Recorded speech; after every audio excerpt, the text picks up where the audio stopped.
मकड़ी, चींटी और जाला। दोस्तों, कैसे हैं आप सब? आशा करता हूं कि आप लोग अच्छे से होंगे। कहानी शुरू करने से पहले चैनल को लाइक और सब्सक्राइब जरूर करें। एक मकड़ी थी। उसने आराम से रहने के लिए एक शानदार जाला बनाने का विचार किया और सोचा कि इस जाले में खूब कीड़े और मक्खियां फंसेंगी और मैं उसे अपना आहार बनाऊंगी और मजे से रहूंगी। उसने कमरे के एक कोने को पसंद किया और वहां जाला बुनना शुरू किया। कुछ देर बाद आधा जाला बुनकर तैयार हो गया। यह देखकर वो मकड़ी काफी खुश हुई कि तभी अचानक उसकी नजर एक बिल्ली पर पड़ी जो उसे देखकर हंस रही थी। मकड़ी को गुस्सा आ गया और वह बिल्ली से बोली, हंस क्यों रही हो? बिल्ली ने जवाब दिया, हंसू नहीं तो क्या करूं? यहाँ मक्खियां नहीं है, ये जगह तो साफ सुथरी है, यहाँ कौन आएगा तेरे जाले में? बात मकड़ी के गले में उतर गई। उसने अच्छी सलाह के लिए बिल्ली को धन्यवाद दिया और जाला अधूरा छोड़कर दूसरी जगह तलाश करने लगी।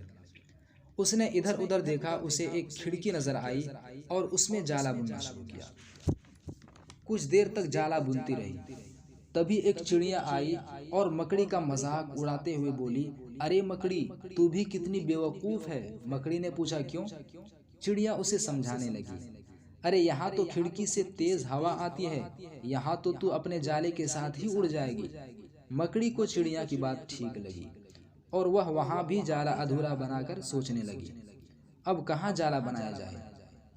समय काफी बीत चुका था और अब उसे भूख भी लगने लगी थी।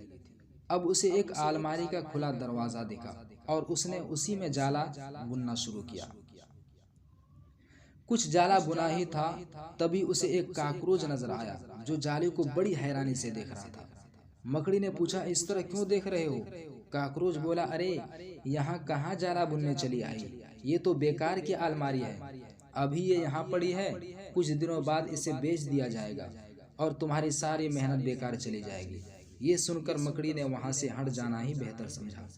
मकड़ी बार बार प्रयास करने से काफी थक चुकी थी और उसके अंदर जाला बुनने की ताकत ही नहीं बची थी। भूख की वजह से काफी परेशान थी और उसे पछतावा भी हो रहा था कि अगर पहले ही जाला बुन लेती तो अच्छा रहता। पर अब वह कुछ नहीं कर सकती थी, उसी हालत में पड़ी रही। जब मकड़ी को लगा कि अब कुछ नहीं हो सकता है तो उसने पास से गुजर रही चींटी से मदद लेने का आग्रह किया। चींटी बोली, मैं तुम्हें बहुत देर से देख रही थी, तुम बार बार अपना काम शुरू करती और दूसरों के कहने पर उसे अधूरा छोड़ देती, और जो लोग ऐसा करते हैं उनकी यही हालत होती है। और ऐसा कहते हुए चींटी अपने रास्ते चली गई और मकड़ी पछताती हुई निढाल पड़ी रही।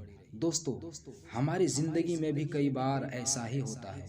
हम कोई काम शुरू करते हैं, शुरू शुरू में तो हम उस काम के लिए बड़े उत्साहित रहते हैं, पर लोगों की बातों की वजह से उत्साह कम होने लगता है और हम अपना काम बीच में ही छोड़ देते हैं और बाद में पता चलता है कि हम अपने सफलता के कितने नज़दीक थे। तो बाद में पछतावे के अलावा कुछ नहीं बचता है। दोस्तों, ये कहानी कैसी लगी आप हमें कमेंट में ज़रूर बताना। अगली बार फिर हाजिर होंगे किसी नई ज्ञान चर्चा के साथ।